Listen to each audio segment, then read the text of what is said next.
দুই খাম্বার মাঝে যে খোলা বারান্দার মতো জায়গা দেখছেন, এখানে নমরুদ তার নর্তকীদেরকে নবী হত্যার আনন্দে নাচের জায়গা করেছিল।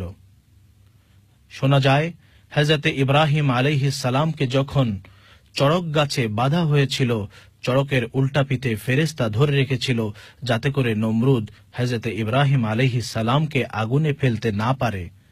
শয়তান এসে নমরুদকে যখন এই খবর দিল, নমরুদ তখন সেখানে নাচের আয়োজন করল যাতে করে ফেরেশতা চলে যায়। সেই সমস্ত নর্তকীদের কপালে লাল তিলক উপহার হিসেবে নমরুদ তাদের কপালে এঁকে দিয়েছিল। সে থেকে ভারতবর্ষ সহ পৃথিবীর বিভিন্ন জায়গায় এই ট্রিপের প্রচলন বলে অনেকে মনে করে থাকেন। দর্শক, এই যে দেখছেন ভাঙা প্রাসাদ, এখানেই নমরুদ তার সিংহাসনে বসে খোদাই দাবি করেছে এবং এখানেই আল্লাহ তাকে সামান্য এক পঙ্গু মশার মাধ্যমে উচিত শিক্ষা দেন। নমরুদের নাক দিয়ে সেই মশা প্রবেশ করে এবং মস্তিষ্কে কামড়াতে থাকে।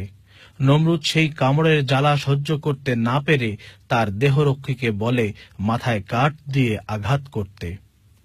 যখন আঘাত করা হয় তখন মশার যন্ত্রণা একটু বন্ধ থাকে, যখনই থামা হয় আবার শুরু হয় সেই যন্ত্রণা। বাধ্য হয়ে নমরুদ তার কর্মচারীকে বলে কাঠের আঘাত লাগছে না, তাই জুতা পিটা করতে। এক পর্যায়ে সেই আঘাতেও কাজ হচ্ছে না দেখে জোরে মারতে বলা হলে কর্মচারীর মেজাজ বিগড়ে গিয়ে দেয় জোরে এক বাড়ি।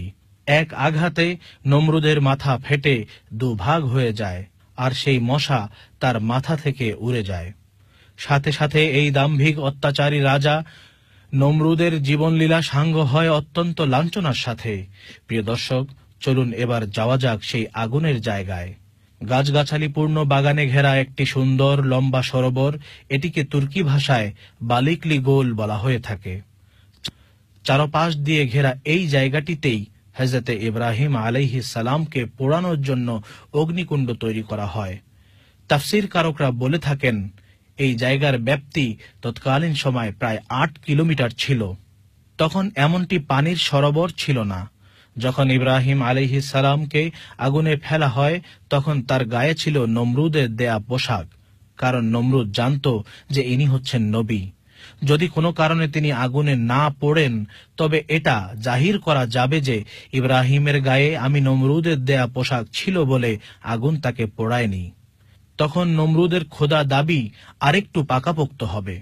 কিন্তু যখনই হযরতে ইব্রাহিম আলাইহিস সালামকে আগুনে ফেলা হলো, আল্লাহ তাআলা তার ফেরেশতা হযরতে জিবরাইল আলাইহিস সালামের মাধ্যমে বেহেশতি পোশাক দিয়ে পাঠিয়ে দিলেন এবং আগুনকে নির্দেশ দিলেন, কুলনা ইয়া নারু কুনি বারদান ওয়া সালামান আলা ইব্রাহিম, অর্থাৎ হে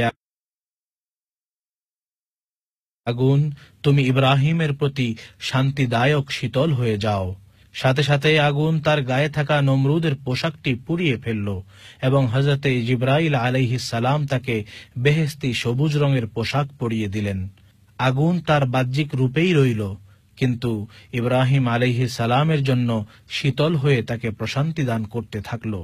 পরবর্তীতে এখানে পানির সরোবর তৈরি হয়ে যায়। আল্লাহ রাব্বুল আলামিন সে পোড়া কাঠের কয়লাগুলোকে এই মাছে রূপান্তরিত করে দেন।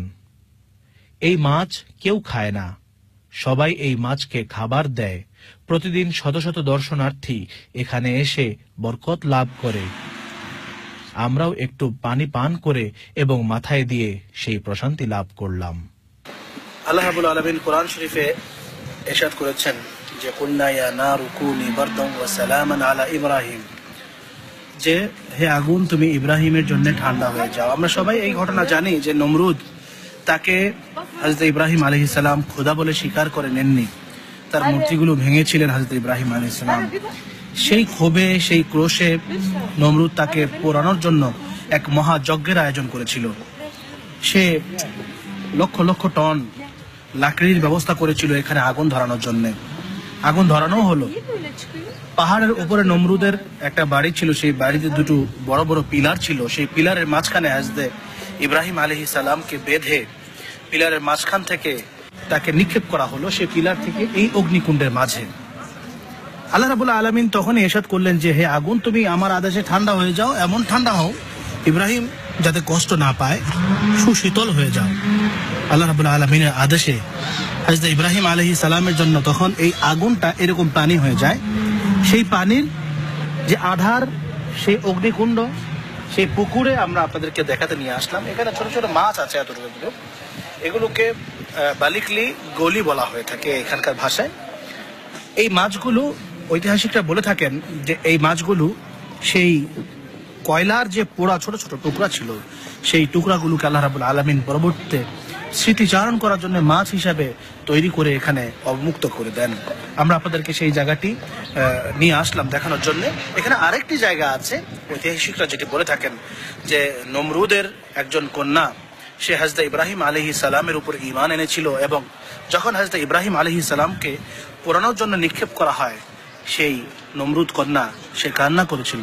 আল্লাহ রাব্বুল আলামিন তার সেই চোখের পানিকে মূল্যায়ন করে এখানে একটা লেক তৈরি করে দেন, ছোট্ট একটা পুকুর তৈরি করে দেন তার চোখের পানির মূল্যায়নের জন্য। আপনাদেরকে এখন সেই পুকুরটিও দেখানোর জন্য নিয়ে যাচ্ছি, চলুন।